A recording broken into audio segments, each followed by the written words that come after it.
comes to deeply corrupt, sinister, and straight up evil people of power in this world, unfortunately at this point we've got quite the laundry list. But just how many do you think could have sold their souls to the devil? Welcome back to another video, friends. I'm your host Kennedy, and today we are counting down some of the most notorious leaders this world has ever seen. So grab your favorite devil repellent and get ready, because this is the top 10 powerful people throughout history who sold their soul to the devil. Starting us off at number 10 is Caligula. Caligula's reign began in 37 AD, and for the first 6 months he was actually regarded as a fairly moderate and noble leader. Early on, he freed citizens who'd been unjustly imprisoned and got rid of stiff sales tax, which are both things that will get a good amount of people on your side. But somewhere around that 6-month mark, everything changed. And I mean everything. According to records, Caligula fell ill and was never the same again. Soon he became known as a tyrant, killing whomever he pleased for the fun of it, declared himself a living god, began harassing and having his way with any women he pleased, including his own sisters, whom he was also selling off to other men. Contemporaries wrote of his blatant disregard for humanity and his people, saying how he used money to fund his own personal estate rather than feed the starving. And according to one account, once at some games he was presiding, he was said to have ordered his guards to throw an entire section of the audience into the arena during the intermission to be eaten by the wild beasts because there were no prisoners to be used and he was bored. Could this sudden change in personality have been some sort of deal with the devil? I guess we'll never know. Coming in at number 9, Timur. Founder of the Timurid Empire in what is now a mixture of modern-day Afghanistan, Iraq, and Central Asia, Timur was an undefeated military commander who reigned from 1370 to 1405. Now, although he is regarded as one of the greatest military leaders in history, he was also incredibly brutal to his enemies. So depending on who it is you are talking to, there are a couple of different opinions on just how great of a guy he was. For example, in present-day Afghanistan, he ordered the construction of a tower made out of live men, each stacked on top of one another and cemented together with bricks and mortar. Another instance of brutality was when he ordered a rebellion be punished and 70,000 heads of the rebels were built up into a minaret. So you definitely did not want to be on his bad side, let's just say that. However, the part that has made some people wonder if he danced with the devil to acquire all that power came when his tomb was exhumed in 1941, and allegedly the phrase "when I rise from the dead,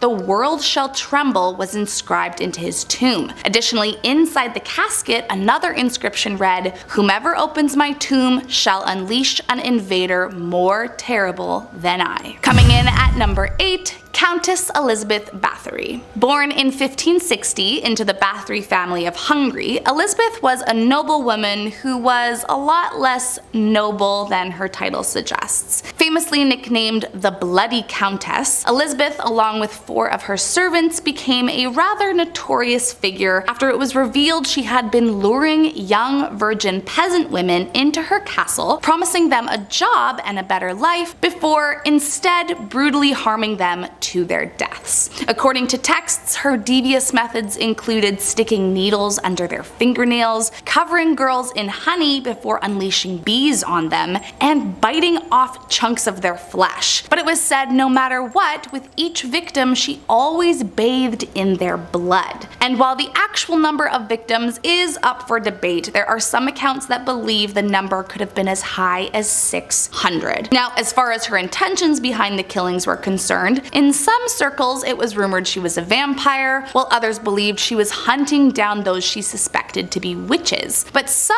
think it was some kind of deal she made with the devil to stay young and beautiful forever. In the end, the craziest part of the whole ordeal was that she never really had to face the music for her crimes. She simply lived out the rest of her life on house arrest, roaming freely around her castle. Coming in at number 7, Vlad the Impaler. Born in 1431, Vlad was the son of Vlad Dracul, ruler of Wallachia, and became the leader himself in 1448 after being imprisoned by the Ottoman Empire. While many saw him as a hero, his unmatched cruelty and penchant for barbaric executions, often against his own people, contributed to his reputation as one of history's most cold-blooded leaders. Vlad was known to perform disembowelment, beheading, and even skinning or boiling his victims alive. Still, his preferred method was impalement, as his nickname hints at. After one famous military victory against the Ottoman Turks, Vlad supposedly had around 20,000 men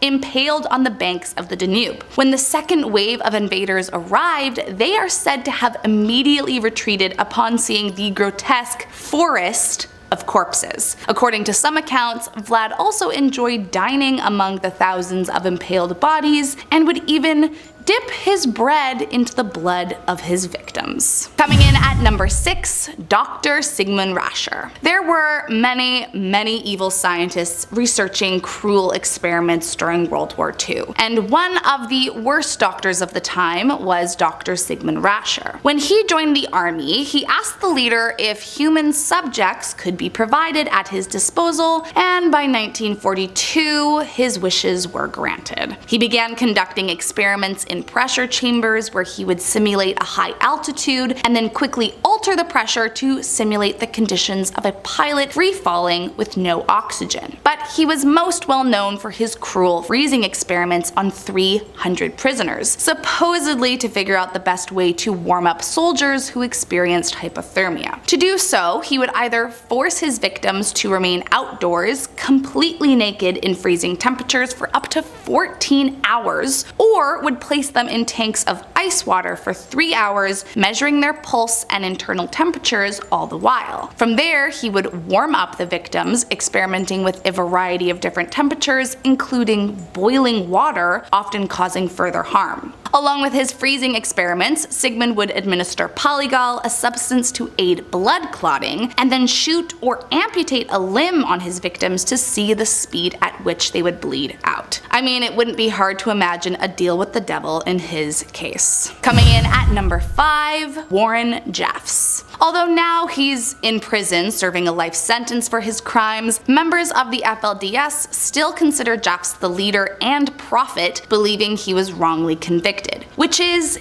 insane if you know the backstory. So the FLDS, or Fundamentalist Church of Jesus Christ of Latter-day Saints, is an extreme denomination of the Mormon Church that separates itself entirely from secular life. Their belief is that in order to get into the highest rank of heaven, you must have at least 3 wives. But realistically, the more you have, the better in their eyes. Now, there is a lot to unpack with this entire denomination. Honestly, I could write a whole video on it alone. But essentially, under Warren Jeffs' leadership, the FLDS came under fire as a hate group and a funnel for underage marriages. Prior to his arrest, it was believed that Warren had 87 wives, many of which were not of legal age to marry, and he was not the only one to be in a similar situation. Using the excuse that it was God's will, he routinely married off young teenage girls with very old men, and even created a temple to have his way with any girl he pleased. Ironically, while this was happening, he was sneaking off the commune to gamble, pay for sexual services, and romp around the secular world, living the life he preached was sinful, while committing actual sins in his own community. Coming in at number 4, Jim Jones. If you've ever heard of the term drinking the Kool-Aid, this man is why. Growing up, Jones's life was hard. His father was a disabled war vet in and out of hospital, and his mother was all-around neglectful. So Jones was pretty much left to his own devices. Looking for a family, he began to develop a community at his local church, but sadly, it turned into a much darker obsession. He began to study and idealize fascist leaders and dreamed dreamed of becoming a preacher just like them. As an adult, he worked as a minister and began claiming to have psychic and healing powers until eventually he started his own religion, the People's. Sadly, he became drunk on power, and the next thing you know, he was calling himself a prophet and began hoarding the cult members' money for his own gain. By 1977, he immigrated the commune to Guyana and called it Jonestown, but a congressman named Ryan was onto him and went to investigate allegations of human rights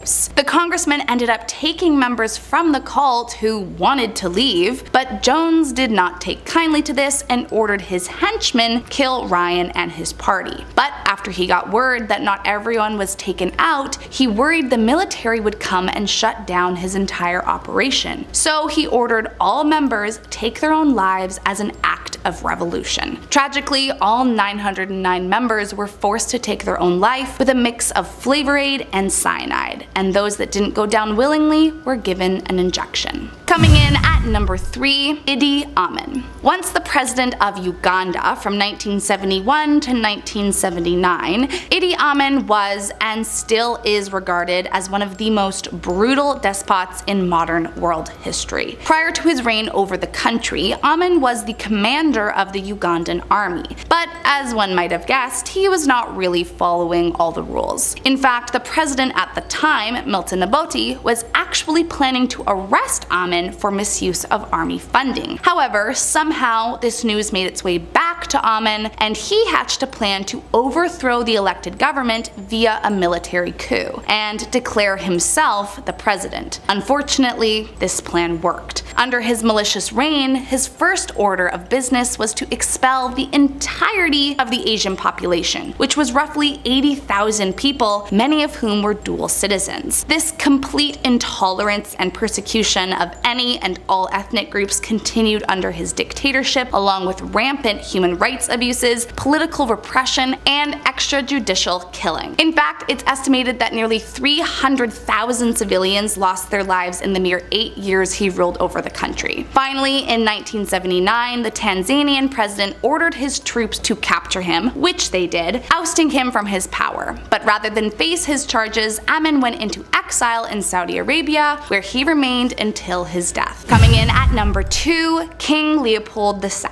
The King of Belgium from 1865 to 1909. In Belgium, he is often referred to as the Builder King, as he commissioned a great number of buildings, urban projects, and public works. But he also has another, not so flattering title, the Butcher of Congo. You see, as was unfortunately all too common at the time, King Leopold, with the help of other colonial European nations, claimed Congo for himself and began extracting the natural resources for his own gain. Initially, he was after ivory, but soon he discovered it was ripe with rubber, and so he ordered the native population into forced labor to harvest and process it for him. Not only that, but if the quotas were not met by his slaves, he would hurt, kill, and even amputate the hands of anyone he pleased to send a message. Ironically, he never set foot in the Congo, yet he was responsible for an estimated 10 million deaths. Eventually, word got out of his atrocities after African-American politician and historian George Washington Williams visited the land and wrote an open letter describing the practices as crimes against humanity, and the outside pressure forced him to sell the land. And last up in our number 1 spot, Pol Pot. Leader of the notoriously cruel communist movement Khmer Rouge from 1975 to 1979, Pol Pot is among some of the most evil leaders in history. During his short but radical rule, the entire country was isolated from all foreign influences. This included closing schools, hospitals, factories, banks, and foreign agriculture, as they believed this would stimulate the rebirth of the country. But of course, all it did was send it into a desolate famine famine and poverty. The population was forcibly moved to the countryside, where they were ordered to work on collective farms, but with the economy collapsing, people in the country were starving. Still, they could not forage for food. In fact, anyone who disobeyed the orders were killed. Well, actually anyone who was educated or spoke an opposing thought was killed. And in just 4 years,